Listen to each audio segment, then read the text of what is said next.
Hola, ¿qué tal? En este vídeo vamos a responder y a razonar 5 preguntas seleccionadas al azar del examen oficial del sábado 28 de octubre de 2023. Concretamente vamos a analizar una pregunta del tema 1, Derechos Humanos, una pregunta del tema 4, Derecho Constitucional, una pregunta del tema 6, Instituciones Internacionales, una pregunta del tema 15, Fuerzas y Cuerpos de Seguridad, y una pregunta del tema 16, Materias Socioculturales.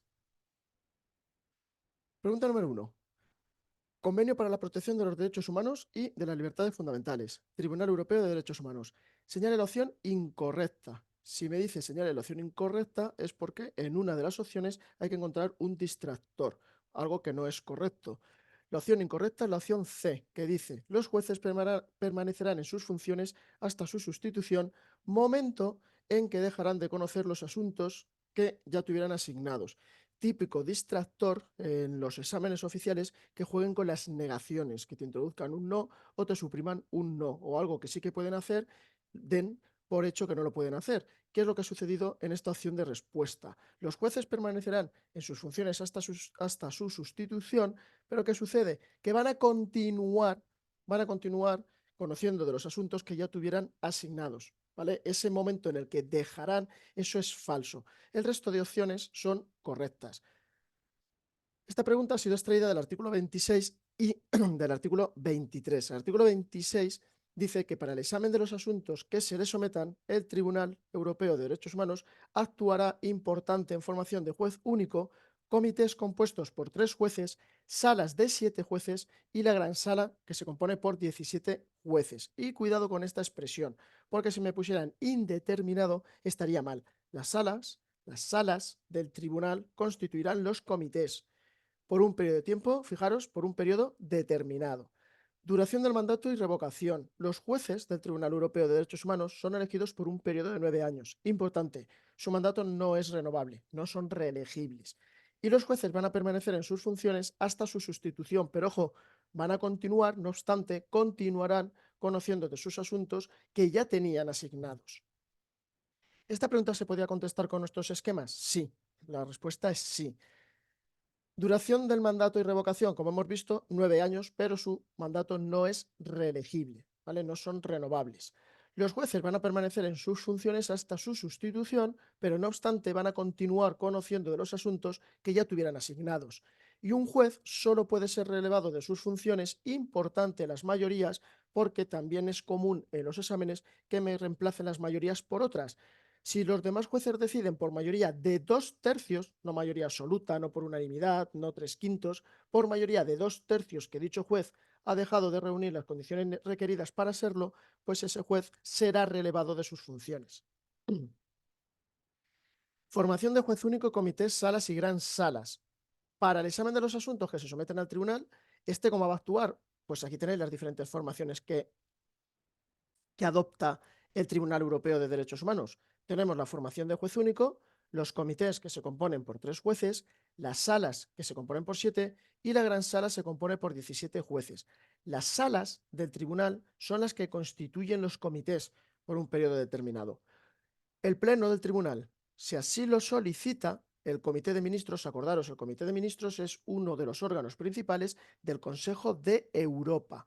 Pues si el Pleno del Tribunal, es decir, todos los miembros que componen el Tribunal Europeo de Derechos Humanos, cuando el Pleno del Tribunal así lo solicite, el Comité de Ministros lo que puede hacer es reducir a 5 el número de jueces de las salas, porque recordad que las salas están compuestas por 7, pero se pueden reducir su número de magistrados a 5. Cuando actúe en formación de juez único, ningún juez podrá examinar una solicitud contra la alta parte contratante en cuya representación fue elegido dicho juez. Esto también es importante que lo sepáis. El Tribunal Europeo de Derechos Humanos se compone por 46 jueces, uno por Estado miembro. ¿Qué sucede? El juez que nombra España, si el Tribunal Europeo de Derechos Humanos tuviera un conflicto, estuviera investigando si en España se respetan o no, por ejemplo, los derechos humanos, ese juez que aporta España no podría actuar en representación de España, ¿vale? No tendría sentido. Es lo que quiere decir el apartado 3. Pregunta número 2. Constitución española. El Poder Judicial señale la proposición correcta. Pues tenemos que encontrar un distractor. Hay que encontrar algo en estas opciones de respuesta que no es correcto. La opción, en este caso, correcta es que la ley orgánica del Poder Judicial determina el estatuto jurídico de los jueces y magistrados de carrera que forman un cuerpo único y del personal al servicio de la Administración de Justicia. En el resto de opciones, como hay que señalar la opción correcta, vamos a ver que existe un fallo, un gazapo, un distractor, como lo queráis llamar. Esos son lo que yo recomiendo que a la hora de enfrentaros a estas preguntas, señale la correcta o la incorrecta, tenéis que identificarlos, tenéis que localizarlos.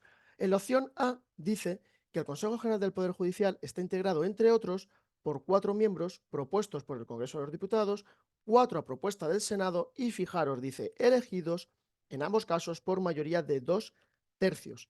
Eso es incorrecto. No son elegidos por mayoría de 2/3, sino por mayoría de 3/5 de sus miembros, entre abogados y otros juristas con más de 15 años de ejercicio en su profesión. Opción B. El Ministerio Fiscal ejerce sus funciones por medio de órganos propios conforme a los principios de libertad de actuación e independencia jerárquica. Esto también es común, que me cambien los principios. No es conforme a estos principios, sino conforme al principio de unidad de actuación y dependencia jerárquica. La estructura del Ministerio Fiscal está jerarquizada. Por eso existe esa dependencia jerárquica. Tenemos el fiscal general del Estado, que sería como el jefe, y luego existen pues fiscales de sala, fiscales de la Audiencia Provincial, fiscales de la Audiencia Nacional, fiscal del Tribunal Supremo. Todos estos están condicionados a las instrucciones que reciben del fiscal general del Estado. Y dice también que el Ministerio Fiscal actúa con sujeción, en todo caso, a los principios de integridad e imparcialidad. Falso. Me han cambiado los principios, no es correcto. El Ministerio Fiscal actúa en todo caso con sujeción a los principios de legalidad e imparcialidad. La opción C dice que el fiscal general del Estado será nombrado por el rey y dice a propuesta del Consejo General del Poder Judicial. Esto también es tipo, es una opción de respuesta tipo en los exámenes. Saber quién nombra a quién propone, quién informa. Pues bien, en este caso, el fiscal general del Estado sí que es nombrado por el rey, pero no a propuesta del Consejo General del Poder Judicial, sino a propuesta del gobierno. Y la opción delta, la opción D, como hemos visto, es la correcta. Como vamos a ver, esta pregunta también se podía contestar con nuestros esquemas. Recuerda, el Consejo General del Poder Judicial está compuesto por el presidente del Consejo General del Poder Judicial, que es el presidente del Tribunal Supremo, es decir, que el presidente del Tribunal Supremo, por ser el presidente del Tribunal Supremo, también va a ser el presidente del Consejo General del Poder Judicial. Y el Consejo General del Poder Judicial es el órgano de gobierno del Poder Judicial. Además, el Consejo General del Poder Judicial cuenta con 20 miembros. Si os preguntaran cuántos miembros tiene, el Consejo General del Poder Judicial tiene 21, 20 miembros más el presidente del Tribunal Supremo, que es el presidente del Consejo General del Poder Judicial. El mandato de todos, porque el mandato del presidente del Tribunal Supremo también es por cinco años. De estos 20 miembros o vocales, 12 son elegidos entre jueces y magistrados de todas las categorías judiciales, dice los términos que establezca la ley orgánica, no los términos que establezca la Constitución. Es decir, que de estos 12 jueces y magistrados, 6 los elige el Congreso de los Diputados por mayoría de 3/5 y 6 los elige el Senado por mayoría de 3/5. Esta mayoría de 3/5, esto no nos lo dice la Constitución, lo dice la ley orgánica del Poder Judicial.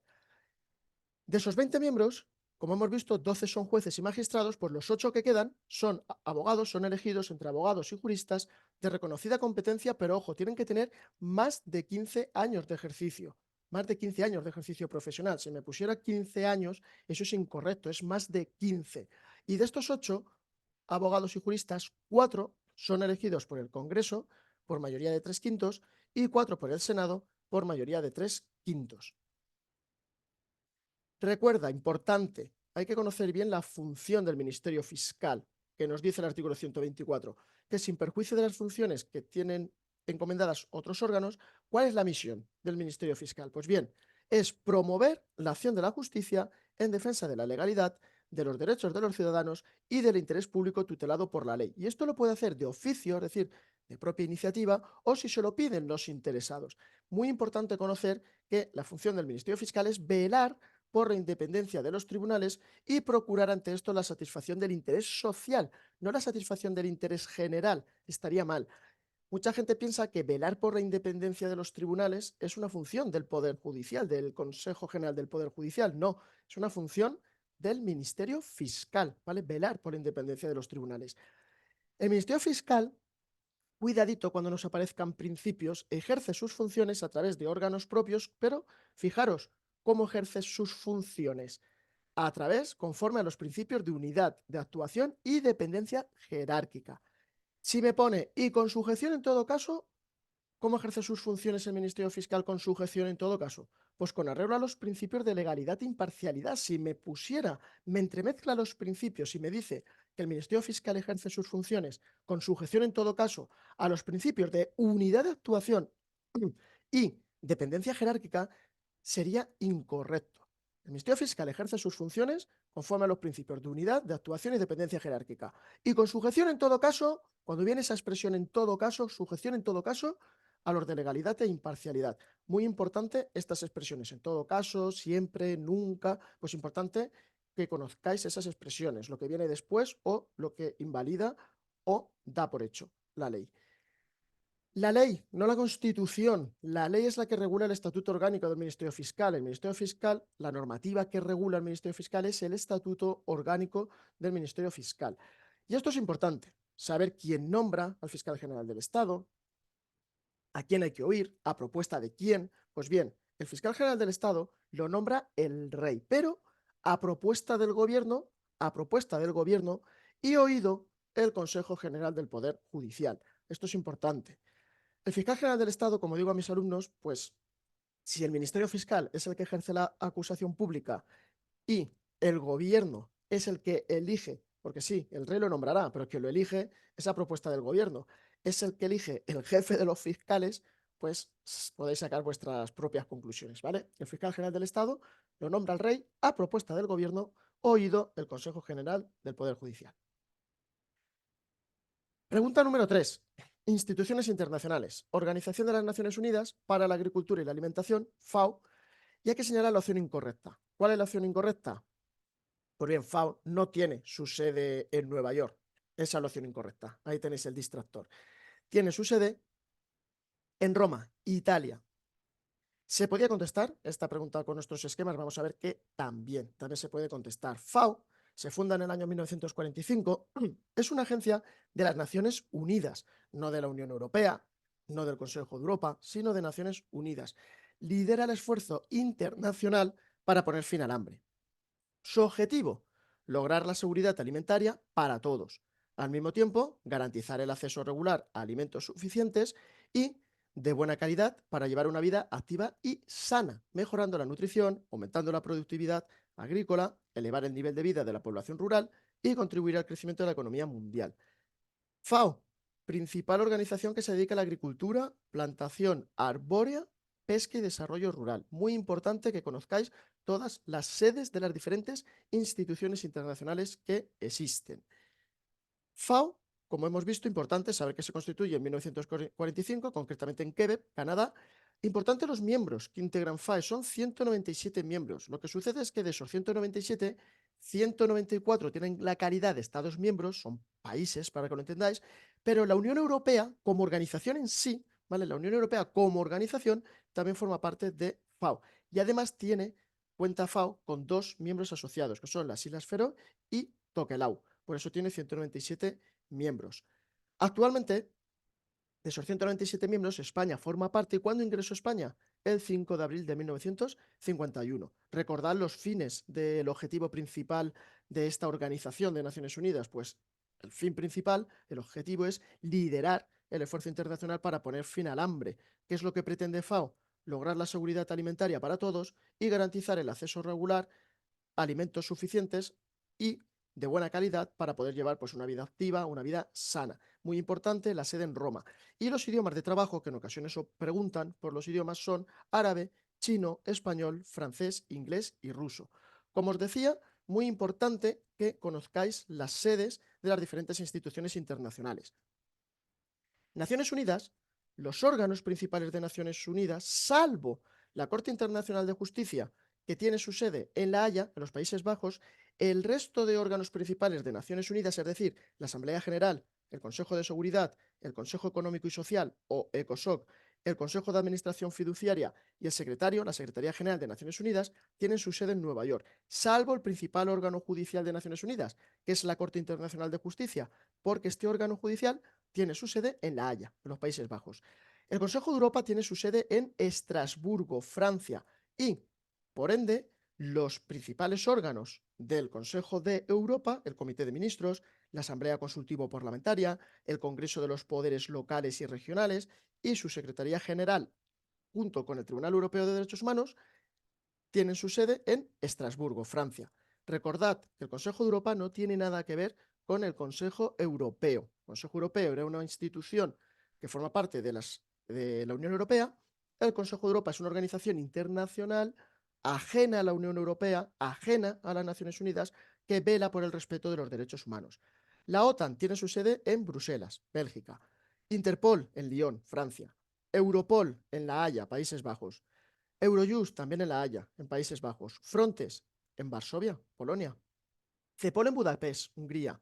FAO en Roma, Italia. El Fondo Monetario Internacional, cuidado con con todo el tema este de la bolsa de Nueva York, no, está en Washington, ¿vale? El Fondo Monetario Internacional en Washington, Estados Unidos.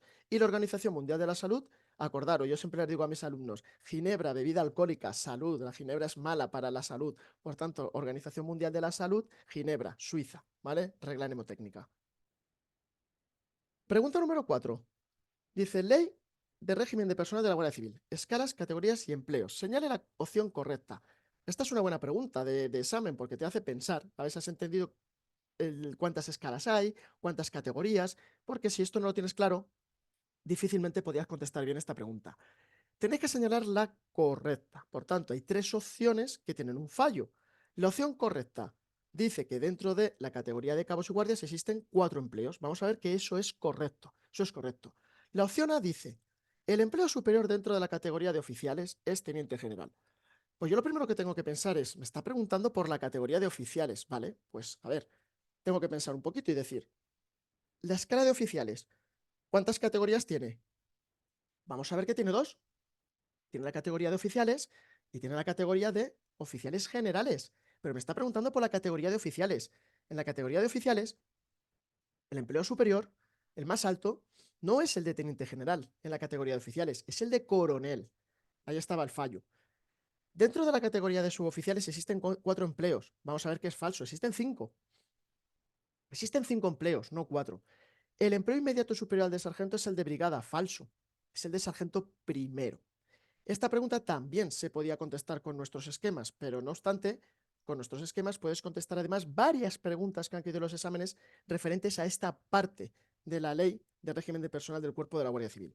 Dice el artículo 18, empleos del Cuerpo de la Guardia Civil, dice lo siguiente en el apartado 3, que dentro de cada categoría, vamos a ver qué categorías existen, los empleos del Cuerpo de la Guardia Civil son los siguientes. Fijaros, existe la categoría de oficiales generales. Dentro de la categoría de oficiales generales tenemos estos empleos: teniente general, general de división, general de brigada. Dentro de la categoría de oficiales tenemos coronel, teniente coronel, comandante, capitán y teniente. Por tanto, el empleo más alto de la categoría de oficiales es el de coronel. En la categoría de suboficiales, los empleos son sargentos, sargento primero, no es brigada, el inmediato superior es sargento primero, brigada, subteniente y suboficial mayor. Y dentro de la categoría de cabos y guardias, si os fijáis, es correcto, existen 4 empleos: guardia civil, cabo, cabo primero y cabo mayor. Cuidado porque el guardia civil de primera, que eso ya no casi se suele ver, eso era un empleo honorífico, ¿vale? Más o menos, para que lo entendáis, pero no se considera empleo como tal, era como un reconocimiento. Pues si os lo pusieran o la quisieran colar por ahí, eso ya no lo contéis como empleo, porque los empleos en la escala de cabos y guardias son guardia civil, cabo, cabo primero y cabo mayor. Con este esquema se ve muy bien y se pueden contestar además varias preguntas que caen en los exámenes de esta parte. Si os fijáis, existen 3 escalas, pero 4 categorías. ¿Cuáles son las 3 escalas que existen? La escala de oficiales, la escala de suboficiales y la escala de cabos y guardias. Esas son las 3 escalas que existen. 3 escalas, 4 categorías. Repito, 3 escalas: escala de oficiales, escala de suboficiales, escala de cabos y guardias. 3.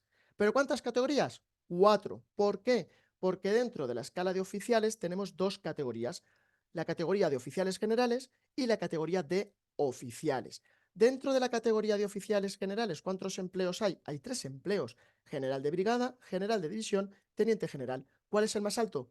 Teniente general. Importantísimo, esto también es importante que lo sepáis. Dentro de la categoría de oficiales generales, estos oficiales se encargan de ejercer la acción de mando y la alta dirección y gestión. Eso es importante. Dentro de la categoría de oficiales tenemos los siguientes empleos: teniente capitán, comandante, teniente coronel y coronel. Por tanto, el empleo más alto en la categoría de oficiales es coronel. Importante, los oficiales que pertenecen a la categoría de oficiales desarrollan las acciones directivas, ¿vale? Importante, directivas. Desarrollan las acciones directivas. Escala de suboficiales. Aquí tenemos los siguientes empleos: sargento, el inmediato superior, que es sargento en primero; brigada, subteniente y suboficial mayor, ¿vale? El más alto sería suboficial mayor. Esto es pregunta de examen. ¿A qué categoría corresponde desarrollar las acciones ejecutivas y las directivas que le correspondan, pero a su nivel, es decir, a nivel de suboficial? Pues a los suboficiales. ¿Y cuál es el eslabón fundamental? La escala de suboficiales. Es el eslabón fundamental. Pues eso es pregunta de examen. Luego tenemos la escala de cabos y guardias, que constituye el elemento primordial. Esto también es pregunta de examen, si os fijáis. El eslabón fundamental, la escala de suboficiales. El elemento primordial, la escala de cabos y guardias. Y luego también la categoría cabos y guardias realiza las tareas de acuerdo con los procedimientos de actuación y de servicio establecidos. ¿Y qué empleos encontramos en la categoría de cabos y guardias? Pues tenemos el empleo de guardia civil, cabo, cabo primero y cabo mayor, que sería el más alto.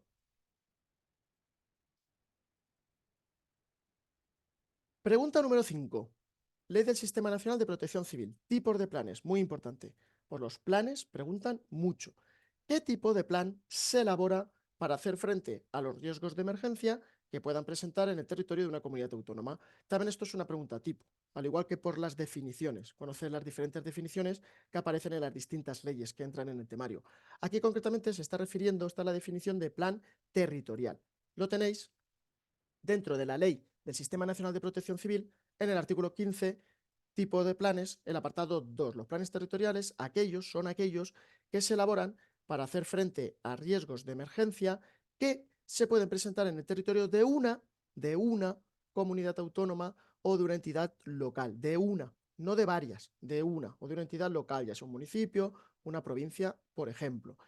Estos planes son aprobados por la administración competente, ya sea la autonómica, ¿vale? Si afecta al ámbito territorial de una comunidad autonómica, o local, si afecta a un municipio o una provincia, conforme a lo previsto en la legislación específica. ¿Esta pregunta se puede contestar con nuestros esquemas? Sí, y además, con los recursos que nosotros ofrecemos, hacemos lo que a mí me gusta, lo que llamo, son estas tablas en las que agrupo diferentes definiciones que vienen muy bien para saber, pues, quién aprueba, en este caso concreto, cuál es el ámbito territorial y cuál es la finalidad, pero de los diferentes planes que existen según la Ley del Sistema Nacional de Protección Civil, porque existen diferentes tipos de planes. ¿Cuáles son estos planes? El plan estatal general, los planes territoriales, los planes especiales y los planes de autoprotección. Esos son los diferentes tipos de planes que existen, que lo preguntan mucho en los exámenes. El plan estatal general, ¿quién lo aprueba? Estatal, Estado, el gobierno. ¿A propuesta de quién? Del ministro del Interior, ¿vale? Del ministro del Interior, claro. Como es estatal, su ámbito territorial es nacional. ¿Cuál es su finalidad? Desarrollar la organización y los procedimientos de actuación de la Administración General del Estado. Acordaros que el gobierno forma parte de la Administración General del Estado. Por eso desarrolla la organización y procedimientos de actuación de la Administración General del Estado para prestar apoyo y asistencia a otras administraciones públicas, a la autonómica, por ejemplo, a la local, en casos de emergencia de protección civil. Ejerce la dirección y coordinación del conjunto de las administraciones públicas en las emergencias, ojo, declaradas de interés nacional. También preguntan los exámenes cuáles son las emergencias declaradas de interés nacional. Los planes territoriales, ¿quién lo aprueba? Pues la administración competente. Si ese plan va a afectar solo al ámbito territorial de una comunidad autónoma, pues la comunidad autónoma. Si afecta al ámbito territorial de un municipio, pues la administración local, el ayuntamiento seguramente. Así que la administración competente, autonómica o local. El ámbito territorial, pues abarca al territorio de una comunidad autónoma o de una entidad local. Acordaros, una entidad local, pues una provincia, un municipio, una mancomunidad. La finalidad, hacer frente a los riesgos de emergencia que se pueden presentar en el territorio de una comunidad autónoma o de una entidad local. Los planes especiales lo elaborará la administración competente, en el ámbito territorial, estatal o autonómico. Fijaros la finalidad: para supuestos muy concretos, para hacer frente a riesgos de emergencia, de inundaciones, terremotos, maremotos, volcánicos, fenómenos meteorológicos adversos, incendios forestales, accidentes en instalaciones o procesos en los que se utilicen o almacenen sustancias químicas, biológicas, nucleares o radiactivas, accidentes de aviación civil y en el transporte, pero ojo, de mercancías peligrosas, relativos a la protección de la población en caso de conflicto bélico, si hubiese un enfrentamiento armado, esto entráramos en guerra, y aquellos otros que se determinan en la norma básica, no en la ley del Sistema Nacional de Protección Civil, sino en la norma básica de protección civil. Y luego cuidado, porque los planes relativos a riesgo nuclear y a la protección de la población en caso de conflicto bélico, estos siempre son de competencia estatal, no son de competencia autonómica o local, siempre de competencia estatal. Y luego existen los planes de autoprotección. Autoprotección. Establecen estos planes el marco orgánico y funcional previsto para centros, establecimientos, instalaciones o dependencias recogidas en la normativa aplicable. ¿Con qué objetivo? Pues prevenir y controlar los riesgos de emergencia de protección civil sobre personas y bienes y también dar una respuesta adecuada a estas situaciones. Importante recuerda que esto lo preguntan también en los exámenes y aquí muchas veces os confundís. Los planes territoriales pueden ser de ámbito autonómico local, los territoriales. En cambio, los planes especiales pueden ser de ámbito estatal o autonómico, ¿vale? Los territoriales de ámbito autonómico local, en cambio, los especiales pueden ser de ámbito estatal o autonómico. ¿Pero qué sucede?